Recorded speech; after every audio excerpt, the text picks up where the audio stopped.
would like to welcome you to another special webinar. We are really excited to have everybody here. We have Martin Frey, we have Michael, and our CEO, Robert, with us, and our staff are also listening in.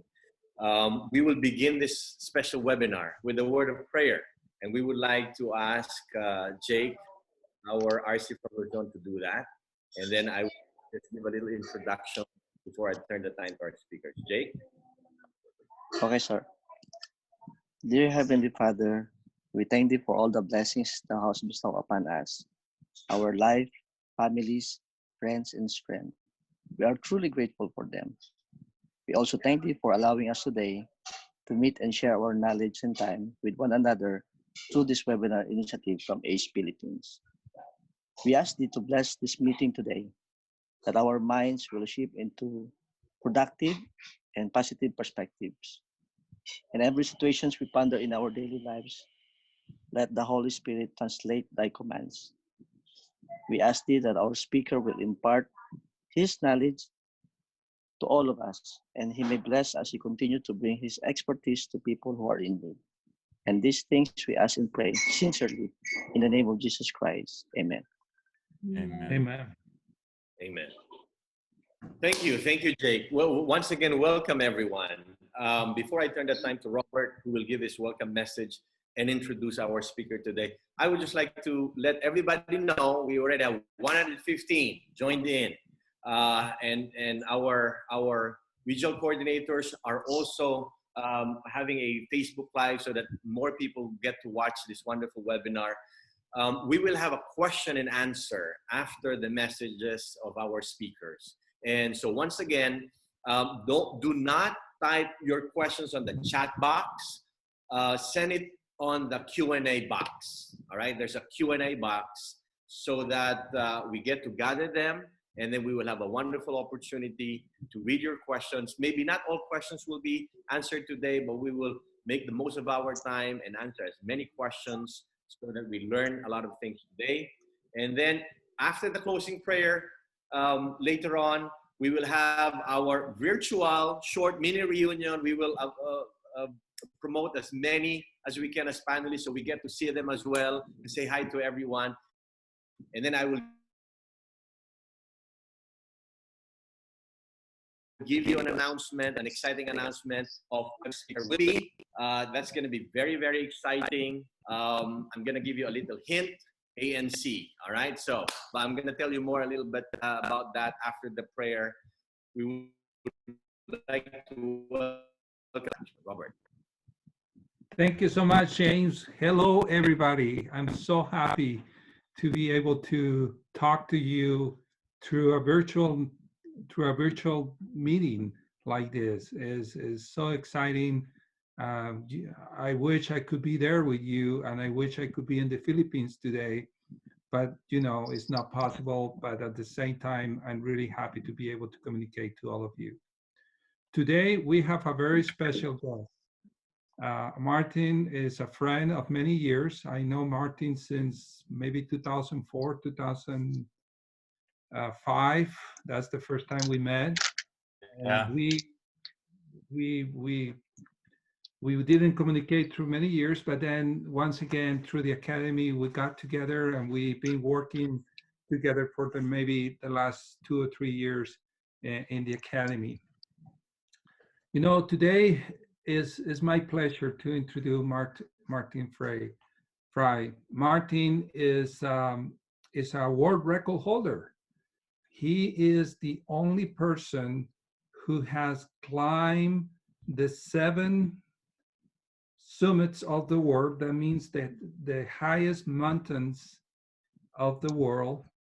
And also he is the only person who have crossed the 7 seas of the world. So nobody in the world had done that ever. I think even before, you're the only one who has done it, right, Martin? Yeah, that's right.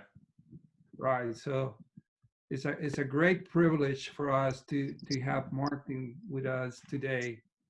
Besides being an outdoor person, Martin is also a business person. Martin has he worked in corporate America for several years, and especially in Silicon Valley, especially in technology. But he also has been a public servant.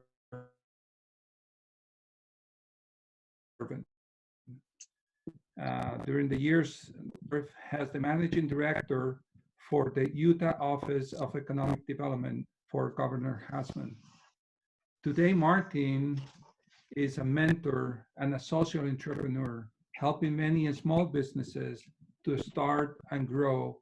And he is a member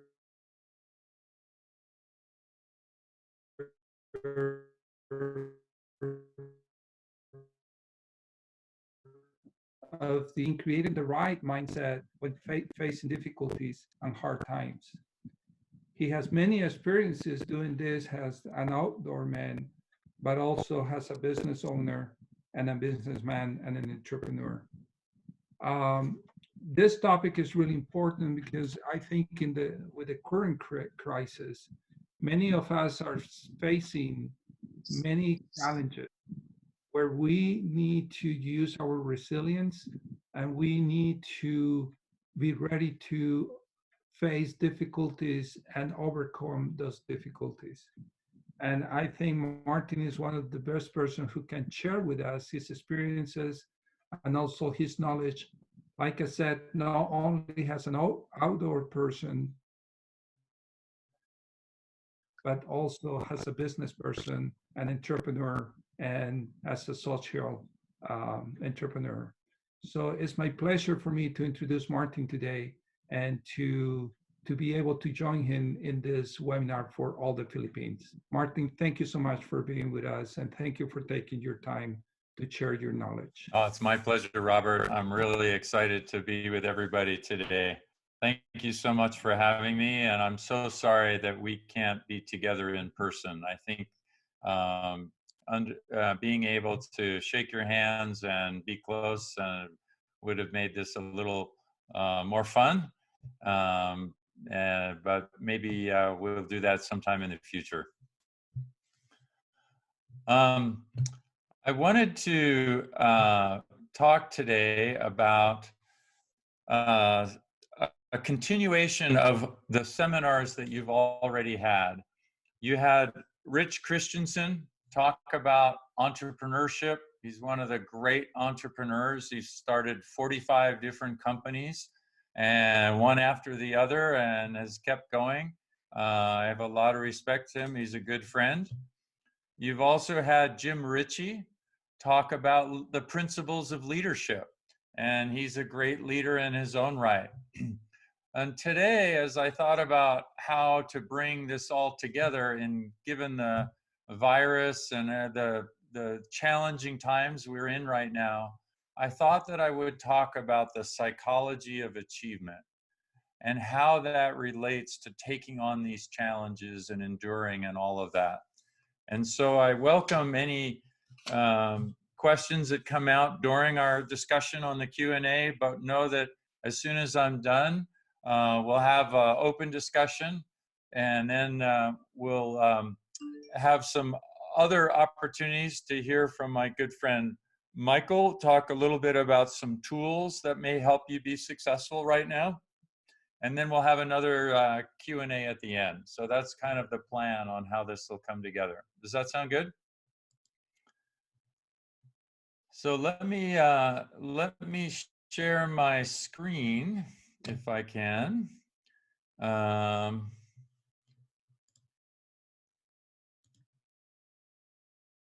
you all see that? Okay. All right. So this idea of the psychology of achievement came about when I started to understand that I was doing things differently than a lot of the other people on some of the expeditions I went on. In fact, I learned that some of them were dropping out. These were guys that were a whole lot stronger than I was. So as I started to think about all these things, I decided to put this together in some of my core principles. So when you think about climbing a mountain, and entrepreneurship is definitely a tough mountain to climb, what do you think are some of the most important things that you can take with me? Go ahead and hit I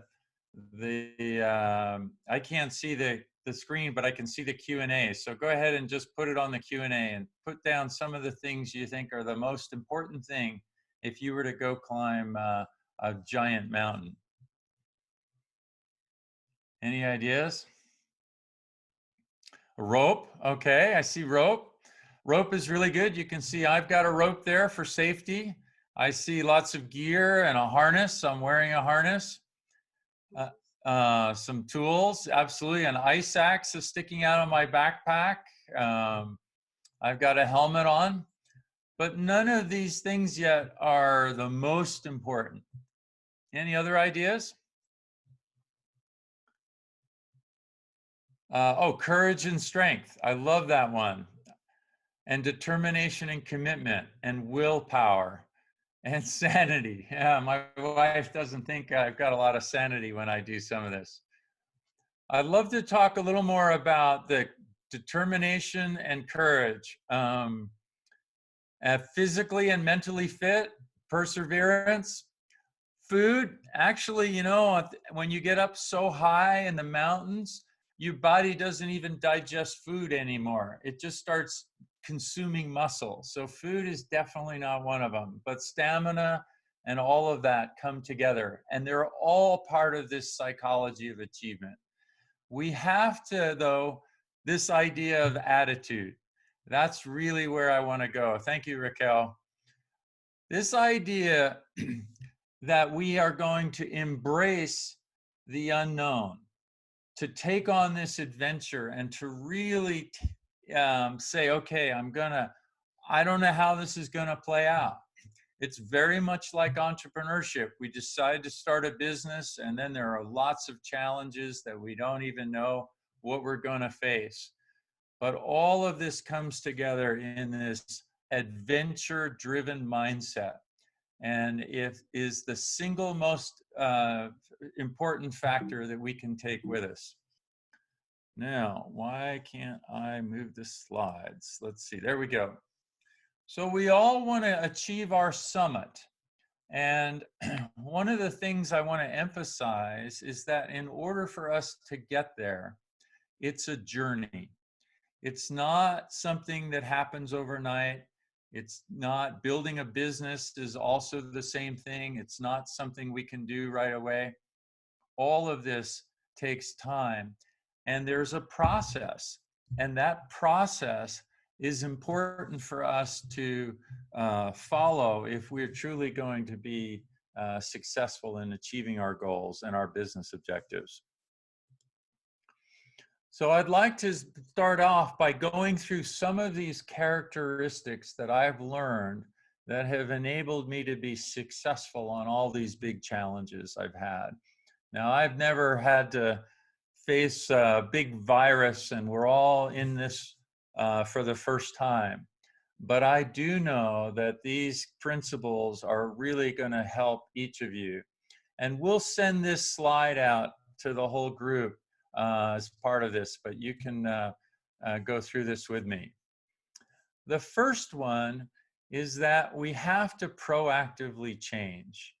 And this idea of continually stepping forward outside of our comfort zone and moving forward has been a big challenge for many, many people.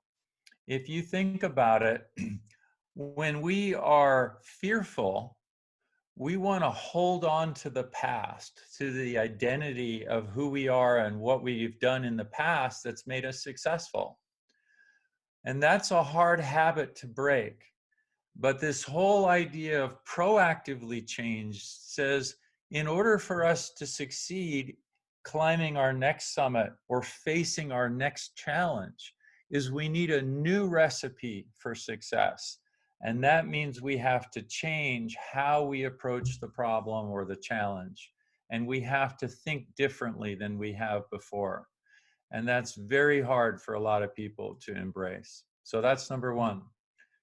Number two is this idea of self-efficacy.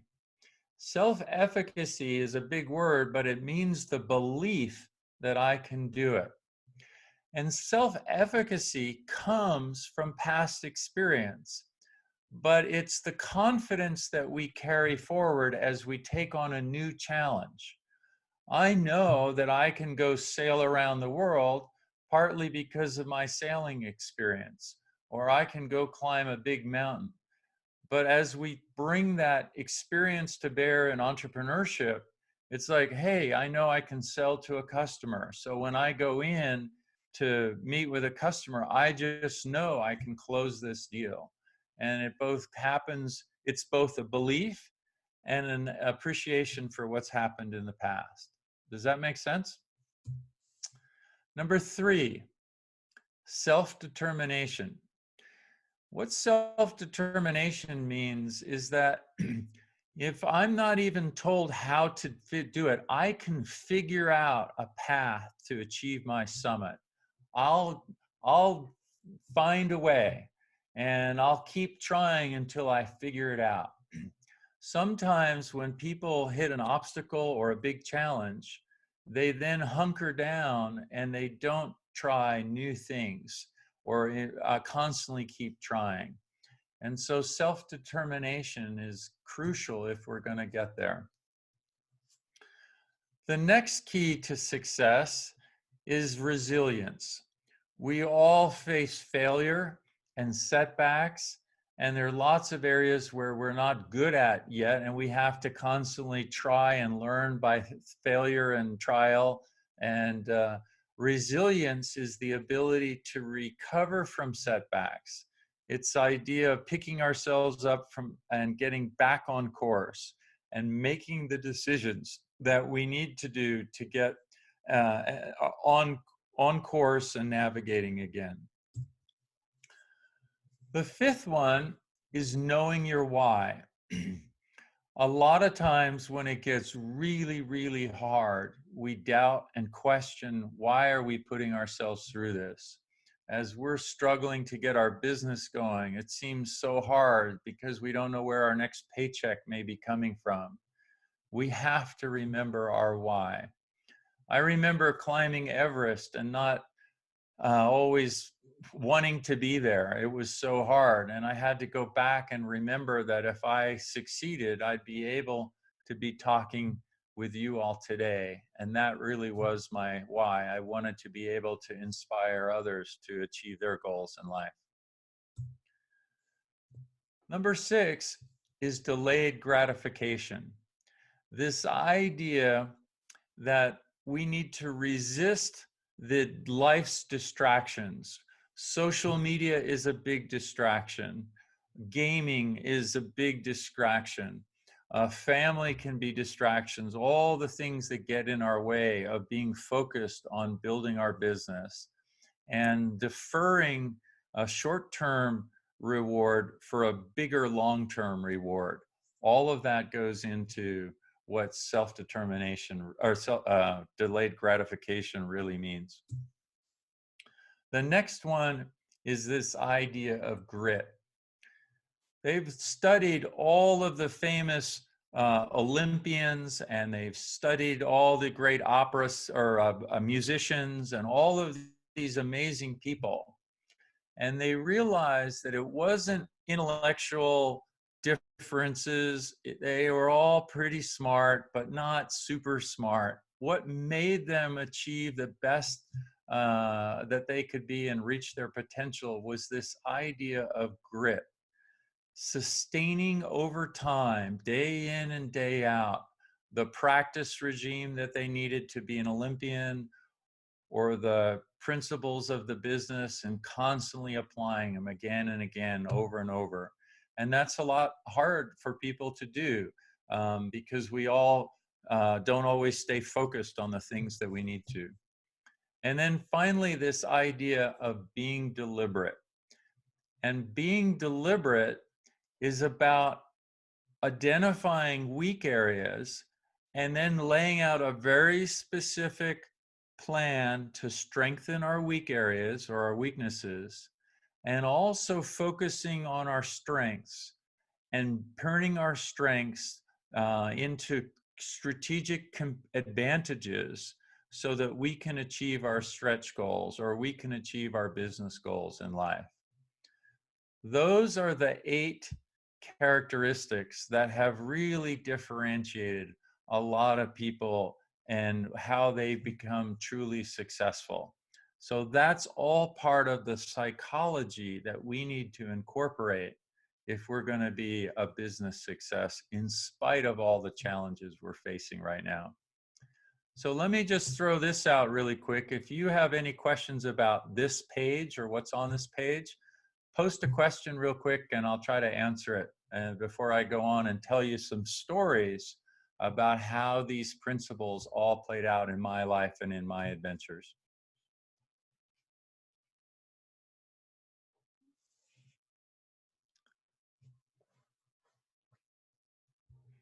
Any questions?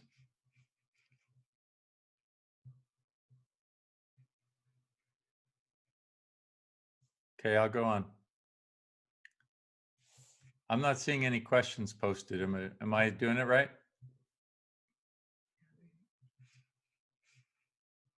Ah, okay. Go ahead, Martin. Yeah, I'm also checking the Q&A box. Okay. Okay. All right, let me keep going. Do you guys recognize this guy? His name was Nephi. And obviously, a lot of the Book of Mormon stories bring him up. But he's a great example of some of these key characteristics. And I thought I'd go back and highlight these in the Book of Mormon. We won't read each of these, but I'll refer to them. And they're there if you want to look them up. Nephi says to the Lord in 3:7, he says, I will go and do the things which the Lord commands. Even though I don't know what it is, I know the Lord will empower me to get there and get it done. That's the definition of self-efficacy, this core belief that he can do it. Later on in Nephi 17 and 18, he talks about having to build a ship and never having done it before. The Lord commands him to go build this ship, and Nephi realizes that he doesn't even have the tools to build the ship, and that he has to first go figure out how to get the tools made, and then he can start building the ship. That is what self-determination is all about, this idea that you'll figure out how to make it happen. And then finally, in the chapter 16, it really talks about what happens when his family breaks their bow. Nephi breaks his bow. They're starving because they haven't eaten. They're really struggling as a family. Laman and Lemuel start whining and complaining. Even Lehi starts to doubt and question what's going on and how is he going to make this all work. But Nephi doesn't sit around and complain.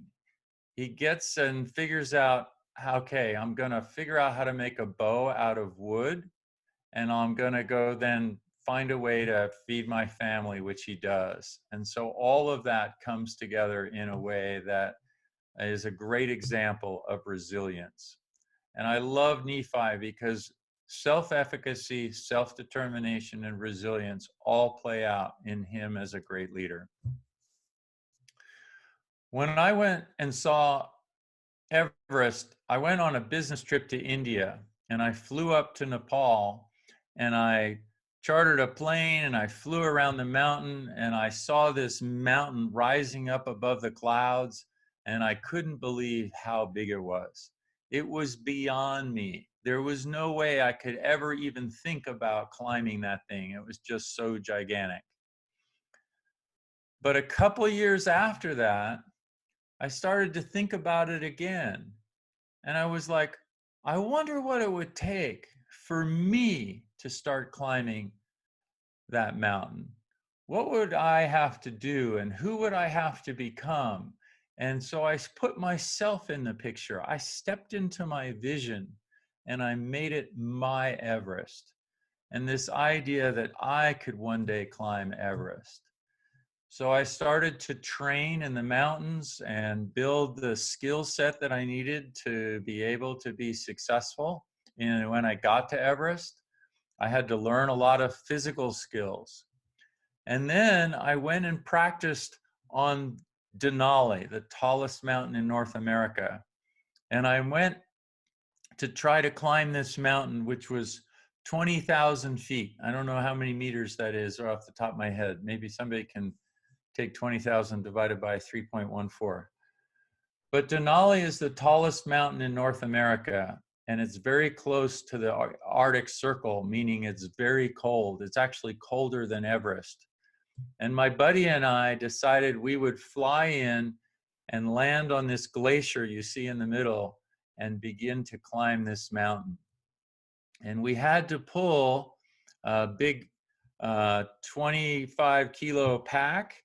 Denali is over 6,100 meters, but we had to carry this heavy load on our backs, and then we had to haul this sled up to the halfway point on the mountain. And each day we'd climb, and then we'd have to stop for the night and build this wind wall of these ice blocks. And you can see that I'm on the right in the red, and these other climbers on our summit team, one guy's like, hey, look at me, I'm really strong. And the other guys are all having a good time thinking about how do they get there. But my buddy Steve is in the big yellow boots in the middle, and he becomes important later on. As we got further up the mountain, you can see how cold it was. It was quite a challenge for a lot of people. And so as these challenges started to come together, people started to drop out of the expedition. By the time we got to 17,000 feet, or high camp, everybody but my climbing partner, Steve, had already dropped out of the expedition. These were guys that were a lot stronger than I was, but they either lost their why and forgot why they were there, or they tried to muscle their way through and couldn't quite cope with all of the uncertainty and the cold and the storm and the lousy food. But we got to Everest, to this camp, and Steve, my partner, my climbing partner, all of a sudden got altitude sick. And so he started to throw up and be terribly sick. And at the same time, this giant storm came in, and the storm went on for days. And we were stuck in this tent for 6 days, and we only went outside to shovel the snow off the tent twice a day. Finally, we made it to the summit on day 7. But that lesson of climbing and being stuck for so long, we had been on the mountain for 21 days by this point. And finally, we made it. But 3 months later, after this picture was taken, my friend Steve died of a brain aneurysm and a struggle that may have come from being on the mountain together. So I decided, in honor of him, to go on and climb Everest. And so I then went back to Kathmandu and then started to climb along with the other Sherpas carrying our loads. And you can see from this picture just how heavy these loads are these Sherpas carry. Massive loads. That's probably 60 kilos, maybe 55, 60 kilos. But even the guy in the upper corner has got 5 yaks. He's still carrying a massive load to go up the mountain. And I learned it never gets easier. This is my wife, Kim, with just another mountain, seeing how big these mountains are, even before we get to Everest. And then I saw all the tombstones from everybody who died along the way, and I had to really question whether I was making a big risk and whether I was going to be in trouble. And then finally, we get to Everest Base Camp. And Everest Base Camp is a good place to hang out, but you wouldn't want to live there for too long. It's on this glacier, and it's a challenge, but it's one more challenge along the way to climbing Everest. The next big obstacle is getting through the Khumbu icefall. These massive blocks of ice that break up from the glacier up above. And we had to work our way through these ice blocks. And you can see there I am in the green. And we had to do it at night when the ice is a little more stable. So all we had was this headlamp, and we're trying to work our way through the ice. Our next big challenge were the crevasses. These big challenging blocks of ice, or holes in the ice, that we had to cross with these ladders. And some of the ladders went up and down, and some of them went across, but they were all big challenges for us to deal with. The next ladder here is 5 ladders lashed together and looking down over this giant crevasse to get across. And there's my climbing partner on the Everest, and he's crossing, and you can see as he steps on his right foot how the whole ladder twists and shakes. And we still had to get across this thing. The next challenge was getting up to Camp 2 and working our way through the hot sun, and then on to camp at Camp 2. And you're so tired out, you can't believe that you can get any further up the mountain. And finally you look up and you say, how am I going to get up to the top when you can't even see the summit? And you have to keep going and working your way up through the next challenge, which is this Lhotse face. And I'm going to try to zoom in right here. I don't know if you can see right in here, but this is all these climbers slowly working their way up and down the Lhotse face. And we had to go up and down to build up the red blood cells to make it up on the mountain. And you can see me on the climb. And you can see in the upper corner just how steep this face is as we go up and down the mountain. We get up to Camp 3, and the storm had come in, and it was a complete whiteout with 110 kilometer winds. And we had to go all the way back down to the bottom and start all over again. And so Everest was, I felt so defeated at that point. I was so discouraged. I didn't think I could go back up the mountain, but we had to basically begin our whole journey again. And I called my wife on the phone and I said, honey, I just don't think I can go any further. And so I knew that I was thinking I was done, but she said, Martin, why don't you just relax tonight, watch a movie, and not worry about the mountain. And so I watched Finding Nemo on my iPad, and I had an opportunity to refresh and rebuild myself and recover both physically and emotionally.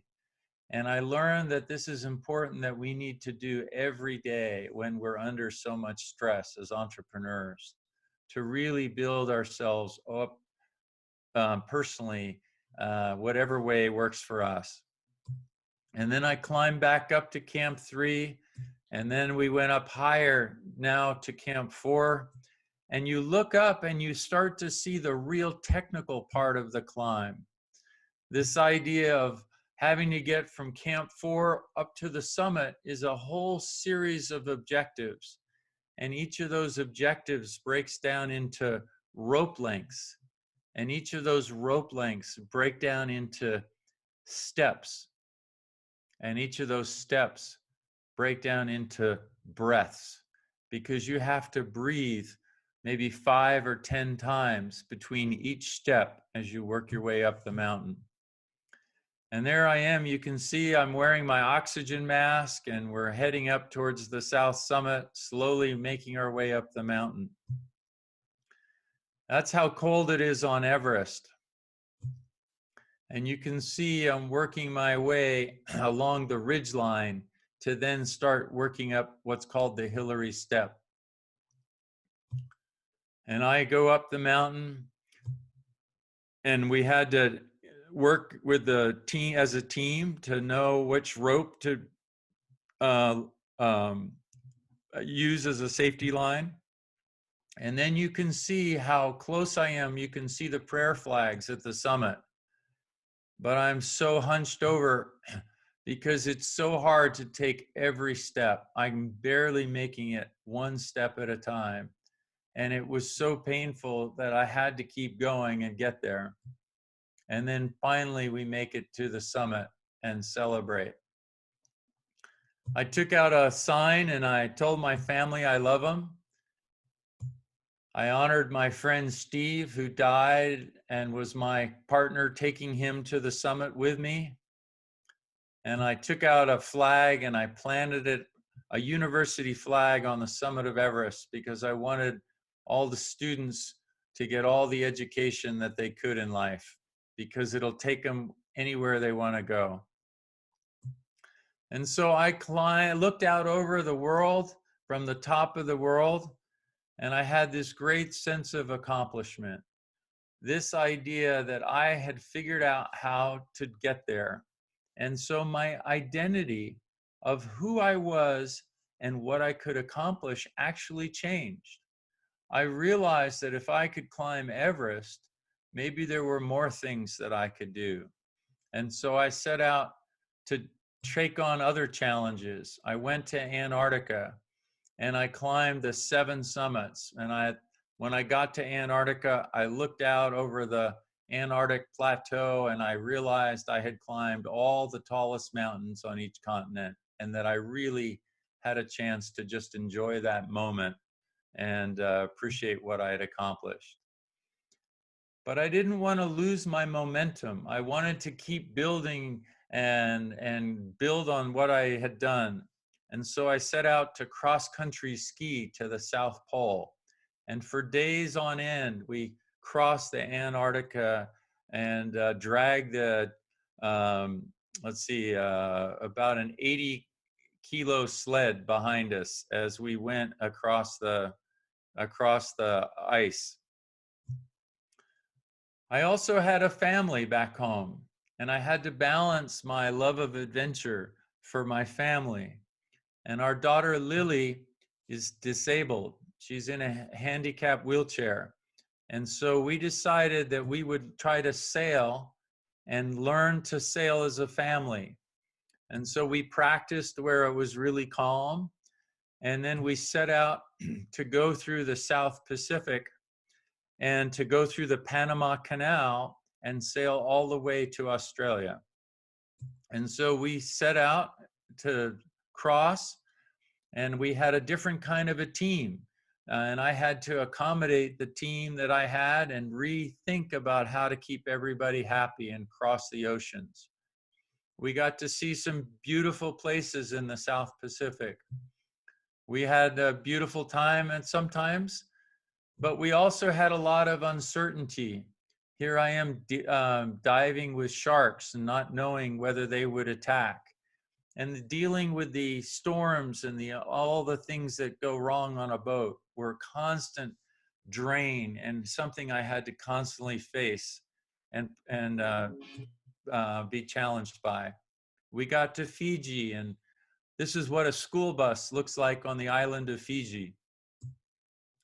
We played with the underwater animal life and really enjoyed that. And here's a whale, a humpback whale, breaching right next to my wife, Kim, as she faced her fears and was able to learn a lot by putting herself out there and overcoming the challenge. We finally made it to Australia, and then I decided to go on without Lily, and we crossed the Indian Ocean, and these are Komodo dragons. And I swam with whale sharks and challenged myself to make it all the way around the world. And having completed that circumnavigation, I thought, wow, there's a few more oceans I need to cross. So I sailed down to Antarctica, and I got a chance to do it on an old sailing ship. And from there, I practiced being what it was like to be a sailor in old days. And we got to see the glaciers and look at the animal life down there. And from there, I decided to sail across the North Pacific on this sailboat. And this challenge was one of the most difficult things I'd ever done. It was harder than Everest. We started in China, and we sailed nonstop from China to Seattle, 10,000 kilometers. And you can see the ocean was really rough. I'm there with a smile on my face at the helm, and I'm getting hit from the side with waves and from behind with giant waves. These are 10-meter high waves. They're more like 12-meter high waves that are hitting us and making us like we're in a washing machine. If you look at my face, you can see that I'm just struggling. I'm worn out. I'm not sleeping. I was constantly wet and cold, shivering all the time from being so cold. But no matter what the storms were, we had to keep going. On one of the other race boats, one of the girls or women was swept overboard and drowned. And we had to keep going in spite of all of that that happened. You can see how big this giant wave is that's coming up behind us. And it was scary, but we looked at it not as a threat, but as an opportunity. And so often when we see challenges, we think of them as bad, but sometimes we can turn these challenges into an opportunity that'll help propel us forward.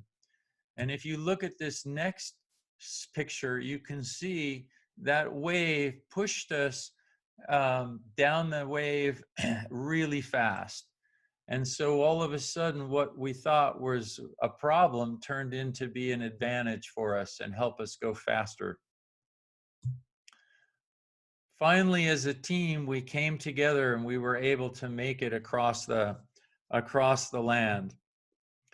And so as you think about your road ahead, I want you to think about three things. Number one, that you guys can think about your Everest, and that's building your business. It's how you can go about that, and that it is as big as Everest. Number two, remember the things and the keys to achievement.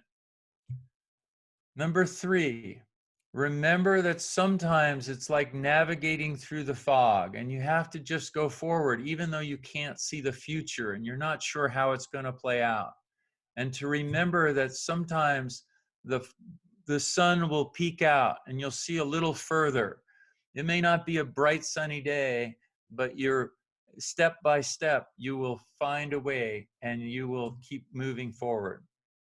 Number two, sometimes people only see the challenges and the obstacles in their way, and they don't realize that they can find a way to weave through the challenges and navigate and make decisions. And if we keep making decisions and keep course correcting as we go forward, we will be successful in being able to move our company forward and become successful. And then finally, to always remember that it's not a straight line to the summit. It's ups and downs and successes and failures and discouragement and that it's never ending series of challenges that we have to continually overcome as we embrace the challenge of entrepreneurship. Because an entrepreneur values the risk, because we take on the risk because we see the opportunity and the upside, and we value that more than just staying in our status quo. So with that, I hope that you'll know that mountains have taught me that I can achieve more than I ever thought possible. I never believed that I had it in me to climb Everest or all these other mountains. And the oceans and crossing all these oceans taught me that I can navigate my way through life and that I can make decisions. They're not all going to be right. My job is to make and constantly make decisions. And if I do, then I can course correct when I need to, because I'll make another decision and optimize it as I go.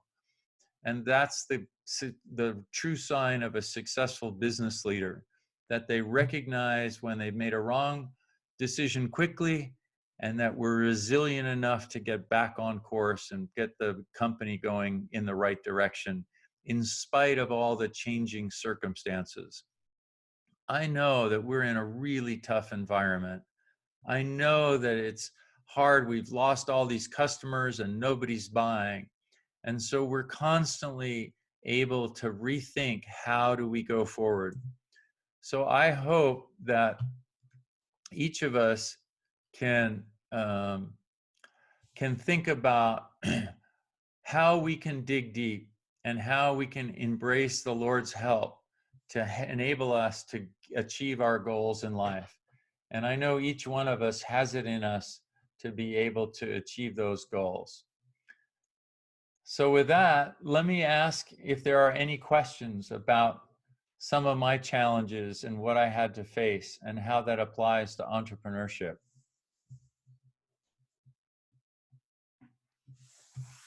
Martin, we do have some questions already. So Okay. yeah, I can read some of them to you now. Yep. One says, how do you overcome the idea that you are too old to begin climbing your summit? From Ronaldin Rueta. Good question. It goes back to that adventure mindset. I'm never going to be too old to embrace an adventure. I love adventure. Adventure is very different than entertainment. Entertainment over here is what a lot of people in the world look for. They want to stay in their status quo. They want to be entertained and have fun and laugh and all of that. But entertainment doesn't teach you the things that adventure teaches you. Adventure teaches you courage and decision making and problem solving and all the things that go with entrepreneurship. And so we have to remember that all of this is more valuable and helps us grow and reach our potential, and to sometimes enjoy entertainment, but not make it too much of life. And so I look and hope I can be like President Nelson, who at 95 is still having an adventure, and he's leading out and enabling others to achieve their potential in life. So great question. Thanks.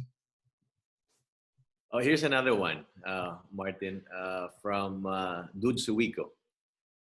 His question is, how do you keep going when you can see if you're going to succeed or not? Yeah. I have my everything set already, but sometimes when the going gets hard, it becomes very difficult to keep the faith and keep going. That is so true. I really agree. It is hard when you can't see it day to day and you're in the ups and downs of business. When I climbed Everest, it took me 51 days. For 48 of those 51 days, I never saw the summit. I had to remember my why. Why was I putting myself through all this suffering and to challenge to get there? And all of that comes from having a good sense of knowing why we're doing something, and then obviously learning that we can dig deep in within ourselves, that we have more reserves of strength than we sometimes give ourselves credit for. But that's a great question. And it's not always easy to remind ourselves how to keep that faith that we can get it done. Well, I think there's a good follow-up question to that one when you mentioned about remembering the why. Richard Inigo asked, so what's your big why? What's your why in doing the 7 summits and the 7 seas? Yeah, so honestly, it's truly because I wanted to be an inspirational leader to try to help other people conquer their world and to enable them to achieve their potential. You know, we all have a goal of achievement of either who we want to become or what we want to achieve. And that is very fulfilling. And even the idea of family and fulfilling opportunities. And there are 2 key elements or foundational pillars to achieving that summit. On the one hand, over here is this idea of having enough energy and the ability to go after our goals because we have so much energy. A lot of people don't in life because they don't approach it with enough energy to achieve their summit. And the other one over here is this adventure mindset and this willingness to do the hard things and to step out of our comfort zone. If we're not willing to do that and to really change our identity and become the person capable of fulfilling their summit, we will never reach beyond what most people achieve. And so this whole summit journey of getting and becoming and constantly exercising our faith that we can pull it together, even though sometimes we fail, is this process that we do over and over again to achieve that. And that's just such a key lesson to overcome the doubts and the fears that get in our way of progression. You want to do one more question, Martin, before you proceed? No worries. Yeah. Yeah. Well, one really good question. Do you consider your wife played a great role for you to continuously climb your summit? Like the you know, my wife is right here, and hop in, hon. My wife, without her, I would not be successful in any way, shape, or form. I'm so grateful that we have these adventures together. I had the idea the other night of sleeping in a snow cave and digging a cave in the snow on the side of a mountain. And my wife came with me and spent the night in a snow cave. So she has fun. Anything you want to add? No, I'm good. So I'm very grateful that she's here by my side and all the things I've been able to do. So good question. Can I just say one thing? I think that the question about finding your why and why did Martin climb those, and a lot of times, like how he answered was, let me scoot over. How he answered, how did you answer with your why? Because of inspiring others or helping to others. Inspire, and he truly does. That is the reason why he does what he does, is because he wants to get out there and he wants to encourage people to find their why and to find their adventure in their life. And that adventure can be a company or trying to start a new venture. And, you know, times are tough right now, and they're even tough for us. We have a business right now and we can't get our product in because of the virus. So we understand that, but you have to kind of look past that and see that there's a future there and that your Father in heaven loves you and he wants you to succeed. And you just kind of have the faith and continue to remember why you have that why and why you have that desire to want to succeed. So thanks, hon. You're welcome. You know, I do want to say that I know what it's like to be an entrepreneur, and I know how hard it is to be successful in this environment. We have a company that brings product in from China and we sell it to internet service providers here. And we haven't received any product since January. And I have 9 people or 11 people in the business and I pay their salaries and we have nothing to sell, okay? So not only are the customers not buying, we don't even have any more product to sell. And so it's really hard. And the expenses and all the challenges are there. And I just want you to know it's not easy. And my heart goes out to all of you as entrepreneurs and how challenging it is. And so we thought that maybe we would share with you some of the tools that, as we're all working from home, that you can use to reach customers in new and different ways, even if you're quarantined at home. And so I'd like to turn it over to my friend Michael Quintera, and he can talk a little bit about, give you an overview of some of these resources that you can use even in this environment where it's so tough to do business. Michael? Okay, thank you, Martin, and thank you to Robert and James and Lloyd for this invitation, and for you all that right now are hiding, listen me. Here in Colombia, we doesn't speak in English, but I will do my best so you can understand the things that actually I am using for my business and some customers so they can get incomes even working in their homes. So I would like to share my screen. Can you all see? Okay. Very good. So the title of this small workshop of marketing digital in quarantine times. Okay, so that's the name that I wrote for you all. Okay, let's start with a small example of Nike. This is a big brand, and their story is that in this year they are selling 7% more than the last year. So the question here is, what am I missing? Because Nike have almost their stores closed. So how they are selling more than the last year?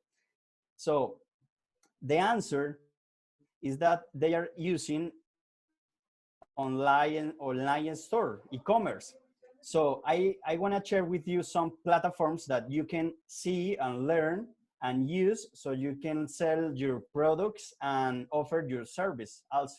For example, in Facebook, I hope you can have a profile.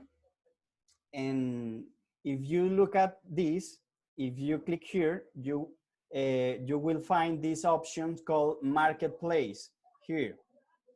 So in this marketplace, the people can upload the product free, and the people can watch the pictures, the prices, and the description of your product, and they can contact through Messenger and make business with you. So we need to use the service, delivery service, so we can make the deliveries, okay? But this platform is helping a lot of entrepreneurs that I know that actually they sell products and they are having incomes constantly. Second, there is a platform called Egwit that you can find on internet. There is an easy way of creating an online store by only $15. One five. That's right? $15. Yes. And then you can upload your products there, and the people can buy you using your online store. Okay. I want you to look for more platforms in your country, because here in Colombia we have a lot, and they are for free. So we can take the pictures, post it, and the people can buy them, buy us. Okay. For example, here we have Mercado Libre, and I hope James can help me to maybe associate this platform for the group later. We talked about this yesterday, so you can help me to teach them what kind of platform it is. So the people are selling too much for this platform called Mercado Libre, okay, here in Colombia and in all those countries. So try to see this kind of platform so you can show your products. Now I wanna show you the consumer path in 5 concepts. And I want you to think about what can you do in this moment from your home so you can build your business in this moment. For example, the first principle is the people needs to know your product, your brand. So use the social media to create videos, to upload pictures so the people can know you. I'm very sure that maybe you were so focused selling people to people, but maybe you didn't use Facebook or Instagram before. So it's a good time to take your phone and make a video and say, I am Market 360. And we do all this. We are offering these products or these solutions so the people can know you. Okay, that's very important and you can do it from your home. Second, we need the people try and test your product. So here is really important that you can associate with some business that makes delivery so the people can pay you and get the product. That's very important. Here in Colombia, we have a lot of business that they are allowing to take the products and bring them to the customers. Point number 3, when the people knows your brand and taste your product, and if they love your product, what I need you to do right now is go to the old customers or to those people who taste your product or service and ask for recommendation. That's very important. There are people that are willing to recommend your product and brand with others through social media. Okay. And number 5, you can get more sales. Okay. So I need you to focus in creating a fan page on Facebook that's free, having a profile on Instagram also, and get active there. So you need, all what you need is internet and a cell phone. Okay. Now I want to introduce one rule that I'm sure that all of you knows, okay? And I love this rule because we can apply it really good today. Sell what the market is buying. Why I am presenting you this role? Because maybe your business is closed and you don't have any possibilities to sell, okay? And I understand that. But I understand that maybe there is another part that actually they can still selling and it's okay. But if you are in the first part, I want you to think about what kind of products or service can I sell right now, okay? And I want you to focus on this role so you always are generating incomes daily. That's actually, it is another goal of rule, okay? So think about this. What is the market buying right now? And let's the preparation that you can do this. Next, I want you to think about this phrase. People are at home spending their time in social media. How can we reach them? This is a big opportunity to reach these people that actually are in their homes and they are spending a lot of time with a cell phone looking Facebook, Instagram, YouTube to create a brand awareness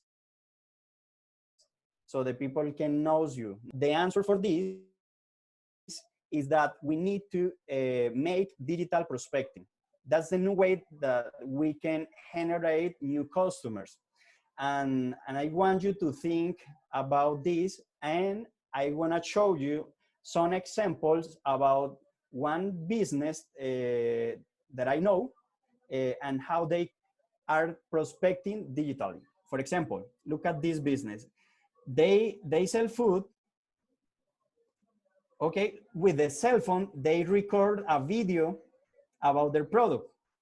Okay, and they use Facebook ads to reach more people in the city, and look at these results. This business, before the quarantine, before the virus, they were selling too much food daily.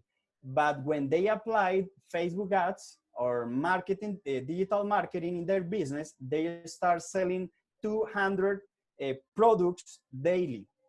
So their business grows really good. But right now, what they are doing is making the product in their home and sending through delivery business. Okay, so I want you to think about the great opportunities that Facebook ads has for your business. And my recommendation for you is go to Facebook Blueprint. You have a good time, and you can get trained using this platform. Look at this. This platform teaches you about how to create ads, how to make a fan page on Facebook, how to make posting, how to make announce on Instagram and on Facebook. Here you are gonna learn all what you need to incorporate a strategy, the digital strategy for your business in times of quarantine. Okay.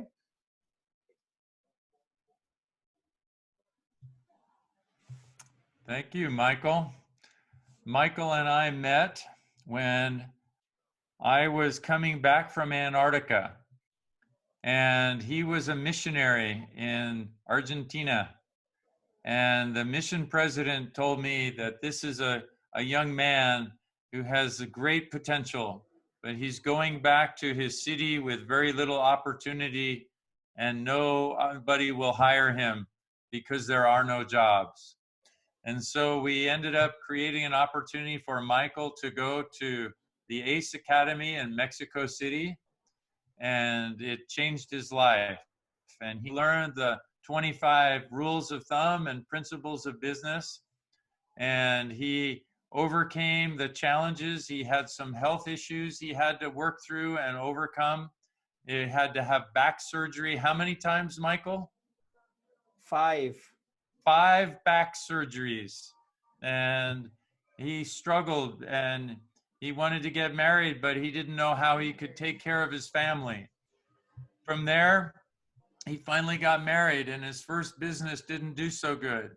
And he doubted himself, and he didn't think he had the strength to bring home the money to feed his family. And we encouraged him to keep trying. And he started a company called Market 360 and then Lavalo, and both have been successful. And he's grown his business, and he's now a leader in the church, and he's able to train and does a number of conferences for entrepreneurs in Latin America, and trains them on how to do digital marketing. So it's been wonderful to see him climb his summit. And we have time and time again, and to put the same principles of what we were talking about, of self-efficacy, belief in yourself, even when it's really hard and you doubt, self-determination, finding a way, and just keep trying until you find a way, and then resilience. And when his business failed, he realized he had to start over, and he built on his strength. Was that Michael learned on his mission how to sell. And so his ability to relate to people and engage customers and get them to buy his product and position a company that can add value to enable their business success is how he's built his last business. And I'm proud to call him my friend. So with that, are there any questions? I would like to add that Michael is a chapter leader of the Academy in Cali, Colombia. Is one of the first chapter leaders in that city when we went last year and created the first chapters in Cali. And he's been helping many people in the community, in the church, with their businesses. So I think that's another great thing that Michael is doing in helping people through his chapter participation, has a chapter leader, has a chapter, has a chapter leader in Cali. Very good. Thank you, Michael. One Thank of you, the Martin and things, Robert. one of the things that sometimes we forget when we're all in our own little city is that we, as ACE alumni and as ACE chapter members, we are all one big family, and you all are connected to that family. And I will do anything I can do to help you be successful. I would get on a plane in spite of coronavirus and come sit with you and help you with your business. Robert would do the same thing, and so would Michael. And so this whole team is a global team that is all over the world, but you all are part of that. And anything we can do, but for you, please let us know. And by the same token, we draw on your strength and your success. And I've loved getting to know James. He and I went climbing when he was here in Utah, and we took him outside of his comfort zone. And he's like, I don't do climbing. I'm a business guy. And I'm like, come with me, James. Let's go try this. And he was up there hanging off the rock wall. In fact, I'll go try to find a photo of that really fast and share it with you. And you can see James stepping outside of his comfort zone and realizing that and being part of this team that we are together. And so I'm grateful for this time we've had together.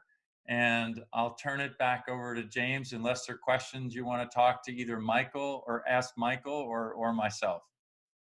Thank you so much, Martin and Michael. Yeah, we do have a few questions, if it's okay. Yeah. All right.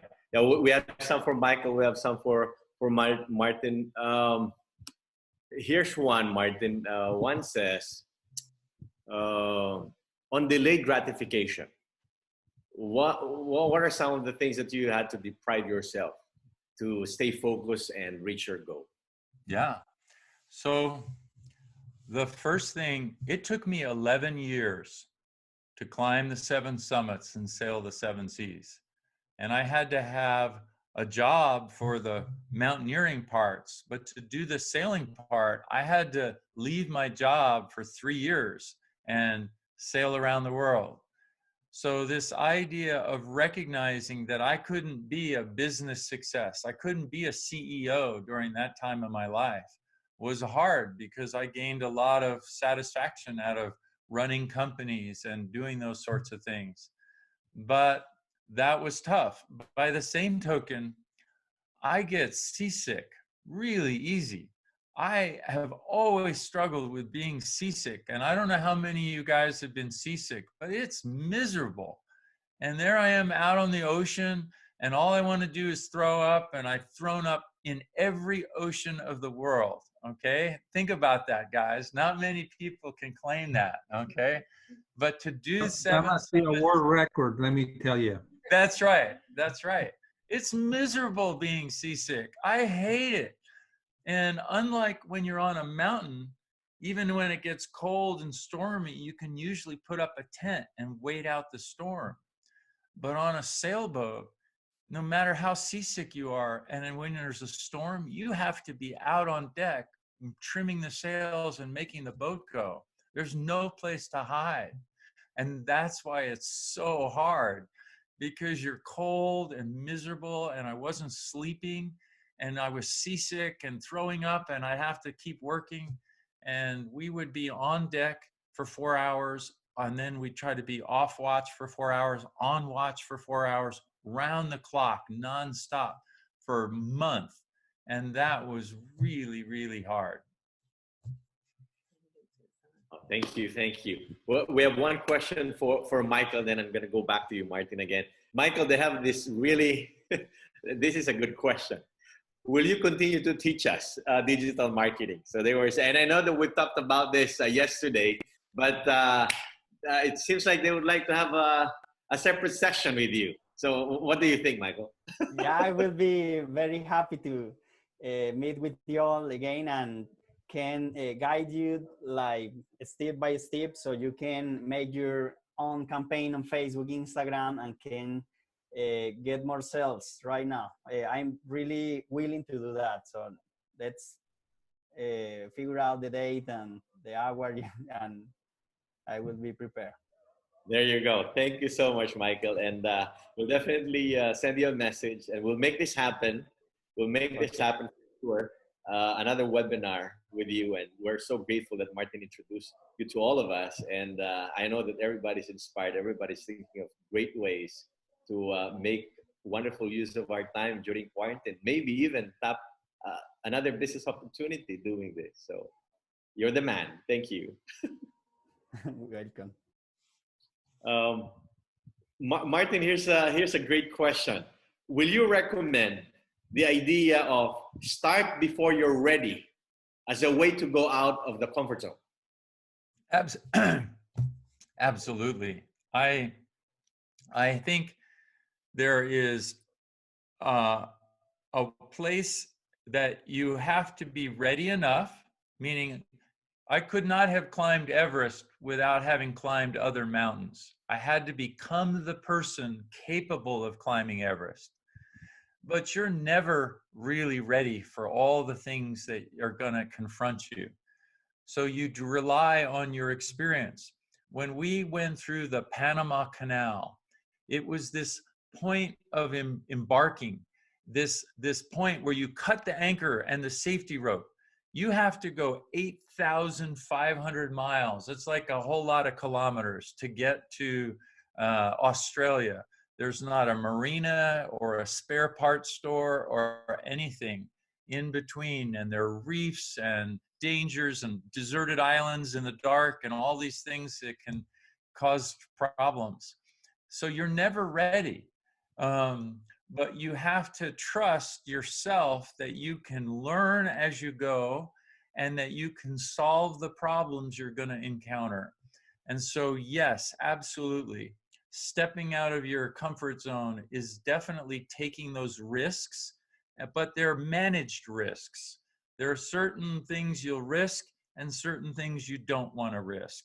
And at the same time, as you make smart decisions about what to risk, that is all stepping outside your comfort zone. It's a great question. Thank you. Wonderful. Thank you. Thank you so much. I'm going to give you one more question, and then we will have Michael give their final words of closing words, Robert also, and then we'll have Martin also give his closing words, and then we'll have our closing prayer. But here's an interesting question, Martin. Somebody's asking, now that you have climbed all the 7 summits and sailed the 7 seas, what's next? Is there other summits that you would like to, what's next after that? So my Everest right now is to write a book. And I'm finding it tremendously difficult to sit still and get all my thoughts and stories on paper. I don't know why. I like to be outside and I like to be having adventures, and it's distracting to go climb a mountain or go do something fun in the mountains because it's the only thing we can do to get out of the house. And sitting at my desk is very, very hard to be disciplined, to keep writing every day. And so that's my big Everest, is to be able to get these stories and to write them in a way that isn't about what I've done, but it lays out the path on that summit journey for others to follow. And so that's my big challenge right at the moment. Wow, we will look forward to that book, Martin. You know, and you were mentioning our wall climbing experience, and I remember that. I remember the exact moments I was holding on to dear life, and I would hear you from the shouting out, saying, you know, you can do hard things. You can do hard things. You know, get out of your comfort zone, and never left my mind. Yes, exactly. So your words of when was that? That was like January, right? That's correct. That's correct. Okay. January, and so. Yeah, your words of inspiration. So we have to put it in the book and have many people get inspired, because you truly are inspiring. So we're blessed to have you this morning. Thank you. we'll give Michael his final words, his closing words, and then we would also like to have our CEO Robert Hain give his closing remarks, closing words, and then we'll give Martin his final words, and then we'll have our closing prayer, which will be offered by Randy Pino. Michael, please. A lot of questions. They're saying, Michael, can we have one-on-one sessions with Michael? We'll bring Michael again on a webinar. Okay, so there's a big demand for you now. You're now a celebrity in the Philippines, Michael. I will have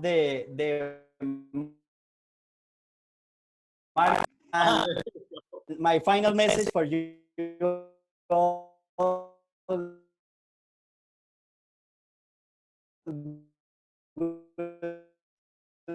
would be, we need to be these kind of platforms, of course. And I will share with you one phrase that personally has helped me to focus more. And I am very sure that you can get inspiration on these words. So to focus on the things that you can change. That's that I want to share with you tonight. And I hope it can work for you all.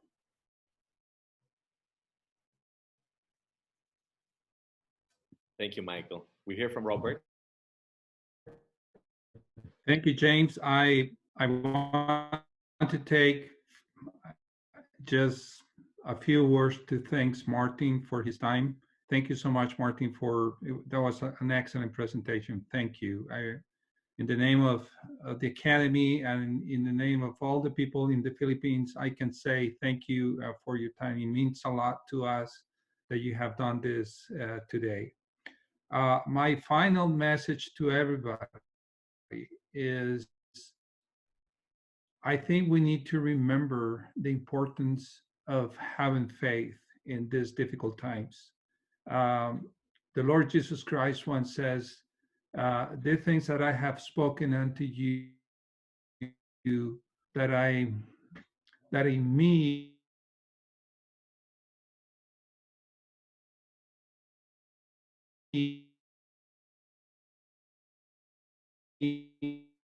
will overcome the world.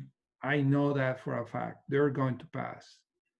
But the most important thing that we need to have during this time is faith. Faith in the Lord Jesus Christ. And with faith, we can overcome everything. And I can guarantee you that the Lord He knows the end from the beginning. And He knows that we're going to learn very important lessons during this crisis. The question is, are we ready to learn those lessons? And are we going to embrace those lessons so that those lessons will make us different? So always remember that the Lord is always with you, that He is in every step of the way. We just need to keep walking. And thank you again, Martin. Thank you again, Michael. And my great greetings to all the people in the Philippines who are listening to us tonight. Thank you. And thank you, James. Thank you, Robert. Thank you. Martin, please. I want to do two things here quickly. The first is I need to share this photo. Can you guys see that? I was struggling there. Looks like I was really having a hard time, huh? Yeah, exactly. That's James on the climbing wall, outside of his comfort zone. And the other thing that I want to share is this idea to, one, bet on yourself.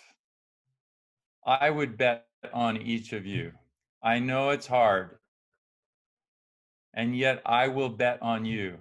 And if I can have you learn to bet on yourself and believe in yourself enough that you can do it. And you have to practice this idea every day of being able to remind yourself that you can do it. Try to find an accountability partner, someone that you can spend just 2 to 4 minutes a day with if you need to, or at least once a week. And you guys just talk to each other on the phone and said, I laid out my game plan of what I needed to do, and I just wanted to be accountable to you that I could do these things. And if you get stuck, find somebody in your chapter or somebody who you trust as a mentor and tell them or ask for advice or to do that. And then finally, be accountable to the Lord and know that He will guide and direct you, and that I just know that I never would have journeys that I've been on if I didn't have the Lord helping me through it day in and day out when it got hard. He kept me on track and kept me focused, and I know He will be there for you. Team collaboration, and as we listen then to their issues, we can be accountable to each other, and then also to the Lord, and that the Lord will bless us, because He wants us to be successful in spite of the challenges that face us each and every day. And know that my heart is with you, and rely on my belief in you, if nothing else. And so thank you very much for this time together this evening, or this morning. Martin, thank you. Thank you so much. This has been really a wonderful webinar once again, as always. And we've been receiving a lot of comments, how wonderful everybody's feeling right now. And so we would like to thank everybody who joined us today. After the prayer, we will start promoting our attendees, as many of our attendees as panelists, so that we can have this, as usual, a mini virtual reunion. So Martin and Rich and Robert and Mike can just, you know, if you want to just hang around and just see the faces of our alumni and say hi to them, and that would also be fun. And then we can go back to being home quarantine.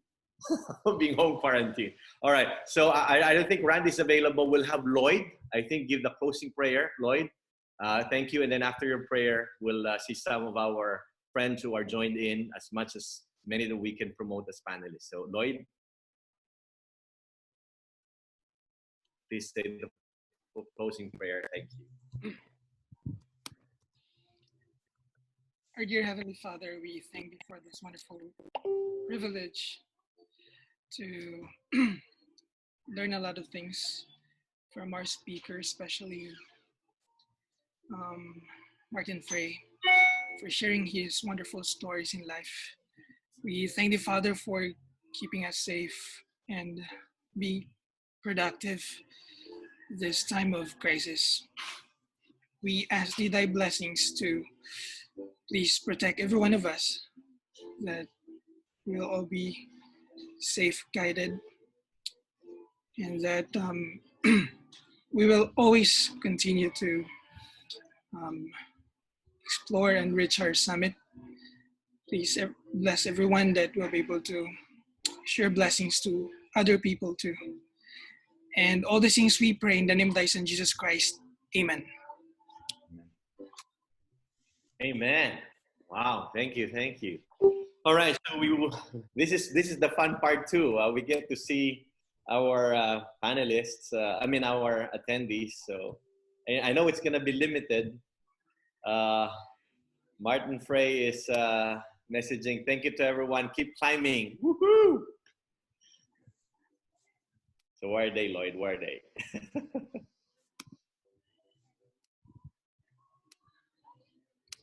All right, one at a time.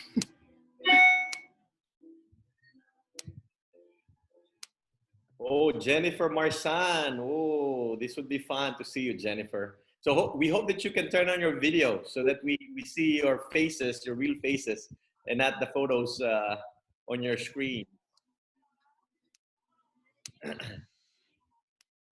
Oh, there. How many people do we have, James, in total? A while ago, we had 190 on this webinar. And then on Facebook Live, we don't know yet how many we have on that.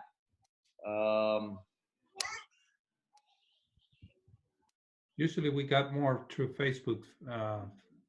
Live, yeah. Yeah, we do get a lot on Facebook Live.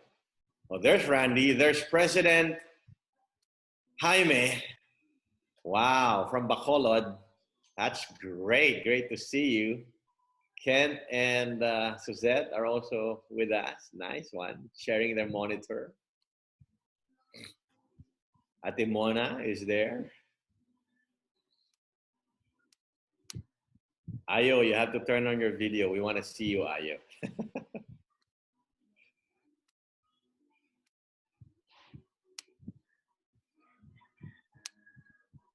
Somebody's sharing his screen, huh? Okay. Oh, you have to turn that off so we can see everybody. Thank you, thank you. Jennifer, where are you? Oh, nice. Si Gavino Apaw daw, can you promote me? Nice one, nice one. So it's good to see the people who are listening, who joined us today.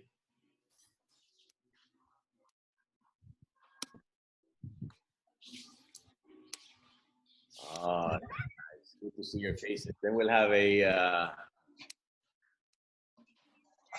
or what's this? Our screenshot. Group photo. Group photo.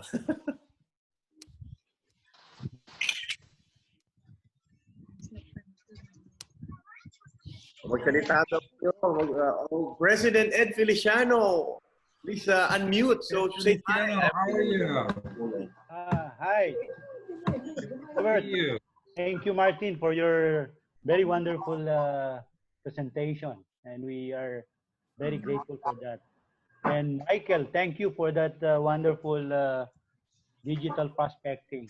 We love it and we would like to hear more of it. Thank you, thank you. Thank you, President Ed Feliciano. Yes, we really had a wonderful time with our speakers, and definitely will bring Michael on a separate webinar and have him give some tutorials. Yeah.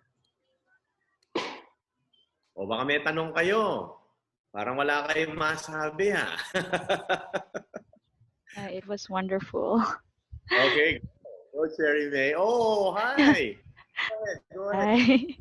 That was very inspiring, especially right now that our company was hit hard with a crisis and there's a lot of people who were unemployed. We have to put them into a freeze temporarily, and we're praying as to how soon we can get them back on board, but we still can't, so because a lot of clients suspended. And because of this, I will be sharing what I've learned today. I'm sure they will also be inspired. Thanks, Jerry. That's great. You have amazing English. I'm really impressed.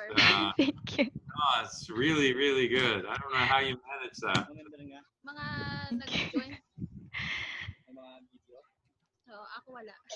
Yes, Cherry. Thank you for that comment. Really appreciate.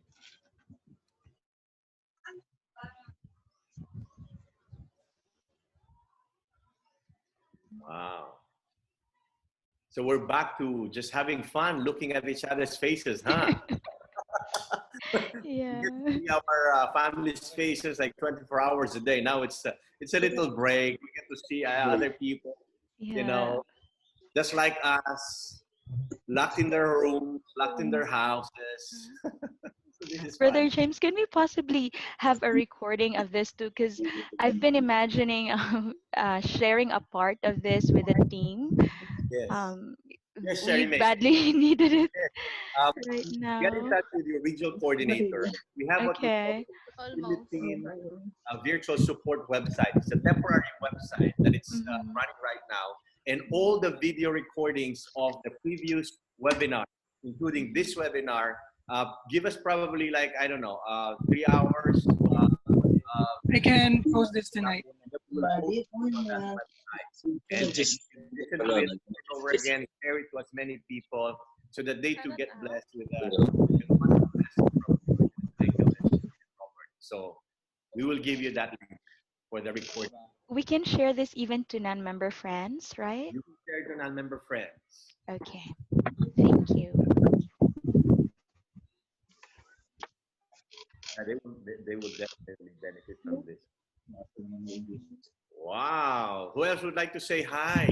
Would like to share, give a little comment of what they have. Oh, great. I see. I have to,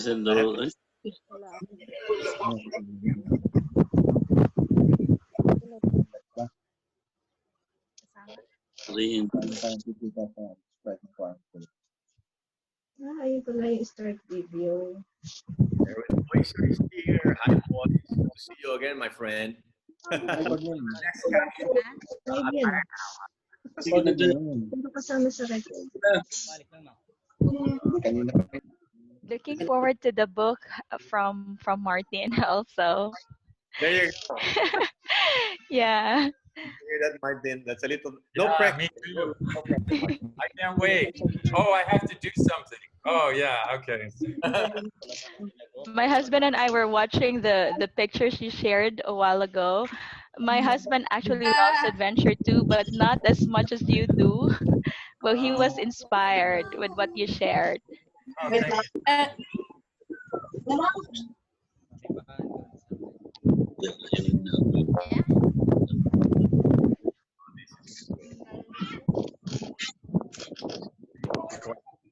Ganito nakikita nila ni ganyan ng hindi.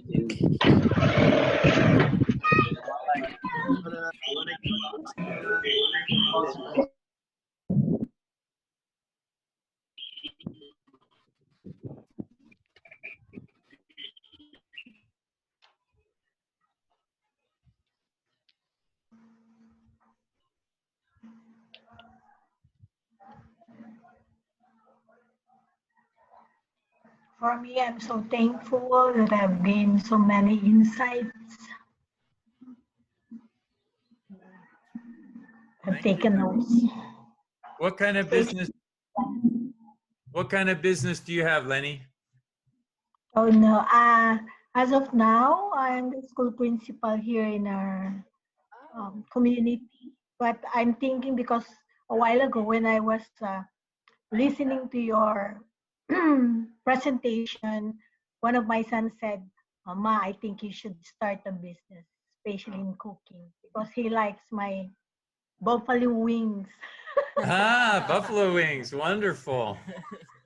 That's That's why great. I'm thinking, especially, that's why when I was taking notes, I've seen of the many challenges that you overcome, and especially those in attaining and finishing your course to the summit. And I said, what a great strength you had. Thank And I you. guess all those challenges for us, especially for us, because especially in this school. But now I'm thinking of another, as they say, if you want to start a business, do not put your eggs in one. So I guess I Basket. have to have another egg in another nest, aside from a full-time job. That's right. You know, my wife, Kim, who just had to go to the front door because my friend came, but she started a business in Honduras to help women who have no money be able to sew quilts. And it's called One Common Thread. And she has these women make these little pieces of fabric and they sew them all together. And then they sell them here in the United States. And so in an area where it's very poor, they do that. And then in another thing that she just did over 3 weeks ago while the virus was going on, was she started to distribute like a food co-op. And it started with just 20 families that they wanted to try to get some food to every week. And then it's continued to grow. And now the money, the people they get a box of food every week. And most people can pay, but there's now 272 people they distribute food toward. And money that comes goes to cover the cost of the people who can't pay.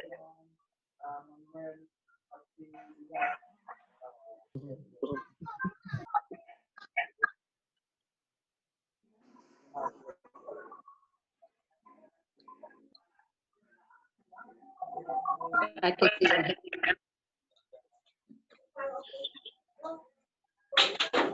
Hi, Aya. Can you turn on your video? Maybe we can hear from you, Aya. We miss Aya. Oh, yeah. Thank you so much, Martin, for the very nice lesson that we learned. You're welcome, Gemma. I'm a realty agent. I sell Rolands. You sell what? Land. Lamps. Oh, very good. Oh, nice. Very good. Do you have a portion of that that sells online, or is it all in store? Online, and I go to, no, this time around I go online because I cannot go out. We are in extreme quarantine in our area. Everybody, us too. Are you, what percentage of your business is online now? And what was it maybe 2 years ago? Well, actually, this is the first time that I go online because, you know, I met my client every now and then. And this is the first time that I do full-time online. Good for you. But then, yeah. I have actually a client that will be coming from Japan before the lockdown. But then again, we reschedule it for, I think May. There's a lot to learn about taking your business online, and I admire you for doing that. That's great. Oh, well, we cannot do anything but on the net right now. That's right. Yeah, exactly. But it's really nice then. I have to climb the summit on my own. That's right. That's it. We're all figuring out how to climb. By the way, first, you're very beautiful.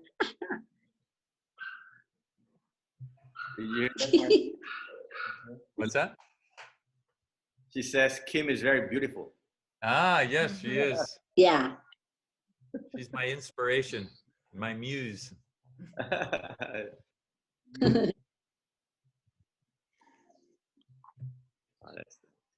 you so much anyway. Thank you, Gemma. I'm also doing a broadcast anchor lady, and I have to say this one too. I'm also a 9 FM anchor. I didn't quite hear all of that, but it sounds like you have a lot of things going on. A lot. I have a lot of groups. Very good. It's great to be connected and to have a video conference with so many people so far away. It's amazing. And to feel and be connected to you is wonderful. Yeah, thank you. Some of them I didn't meet too. The first time I met them. This is a perfect time. This is a wonderful time, and you can get connected with this wonderful people. By the way, somebody has made the background for his screen, the book, the ebook. So those of you who haven't downloaded the ebook yet, make sure that you get in touch with your coordinators. Inspiring products and services that were born out of crisis. Stories of Sarao Motor, Ever Belena, Mercury Drug, great stories that would really inspire you. And so get a copy, download the ebook. It's available now. It's our gift for all of you, our wonderful SGMB and ACE graduates. And mark your calendars. Our next webinar will be April 22. April 22. I was on the phone for about an hour with your friend, Salve Dupaso. All right, so we're gonna have Salve on the money And as we know, she is a financial advisor, and she hosts a TV program on our major channel here in the Philippines. And she's gonna be our next speaker. Hi, Sister Salve. 9 a.m. Same time. And her topic is cash is king. Wise money management now and after the lockdown. Okay, so that's gonna be fun, my friend. That's gonna be fun. So, somebody making sure that this is recorded. So it is recorded, and we will make it available on our website, and you can download this and hear Michael and Martin again and Robert's messages. And just like what you asked a while ago, can we share it? Please go ahead and share it. A lot of our chapter members are probably not wasn't able to join in, so they'll have the wonderful opportunity to listen and review the lesson. Review the lessons. Wow! We have Sir James, yes. Who's ano po speaking? ulit yung topic? Si Brother Apaw po ito. Yes. Ano po ulit yung topic ni Sister Salve Duplito? Yung team ng next webinar? Wise money money management. Oh, okay. Parang financial stewardship. Thank you po. Yes. Sir Salve, na-miss ko po kayo. Can you still remember me when I was a young man in Bago Bantay Ward? Kanina yan? Kay Sister Salve po. Nandito po ba siya? No, Salve's not here right now. Ay, okay. Akala ko nandito po siya. But she will be our next speaker. So that's exciting.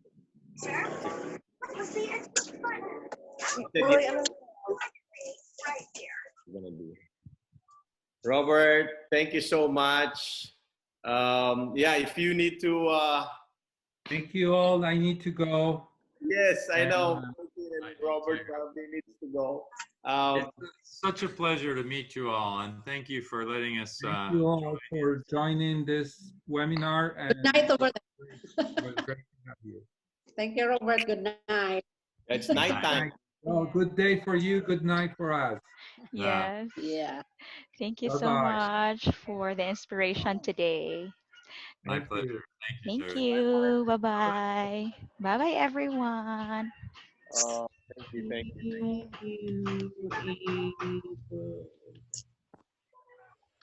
Michael, you're still with us. Maybe you can give your workshop now. No. Oh, Michael, I have Oh. Sir James. a question for Michael. I think there is a question through the Q&A. Yes. So maybe I don't know if it's for all or for the panelists. Just mentioning it. Oh yeah, we have a lot of questions. I don't think we'll have all the time to answer them now. But yes, but we will, Michael, definitely, we will get in touch with you after this, and we will schedule the webinar with you. So it's we'll give you as much. Everybody is just excited about digital marketing, and so that's gonna be an awesome training. Yeah, of course. Do you use WhatsApp? We do WhatsApp. Yeah. Maybe you can add me, and we can tag through WhatsApp, and we can figure out the next webinar to share with all of you. Actually, I make online trainings right now. So my business are customers that have business. And if their business are closed because they can sell, what I did was to make my knowledge and make courses, online courses, and the people are paying me for those kind of trainings. Right. And also the people, but look at this.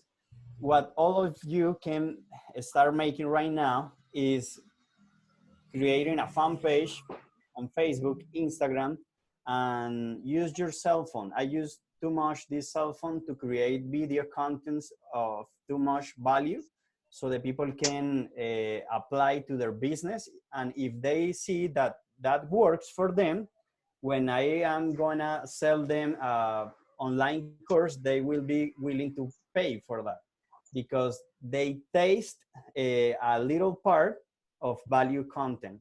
So that's something that all we can do right now: make value content, share in social media, and you will see how the people will answer, will reply you, even they will share your post with others. So start making value content in social media, and you will get a brand awareness. That's a really important concept that we need to start making right now in this quarantine. Okay, and we will see with James another opportunity, so we can share with you all these concepts, and I'm pretty sure you can use them and get some customers through all this. Quick question for some of you: can you understand what I am saying right now? It's good for you? Yes, Michael. Yes. Yes, Michael. Okay. That's Thank only you so what I much. need. I need to that you can understand everything I say. What day is there today in Colombia, Michael, so I can figure out the conversion? Today we have Thursday 9:52 p.m. Oh, all right. It's like Provo, huh? So it's all right. We're a day ahead. How about the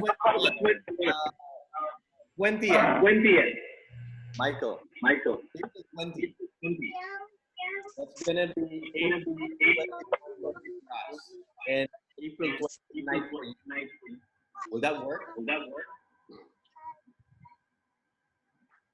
James, if you talk to me, I could understand, because there are too much noise. Sorry.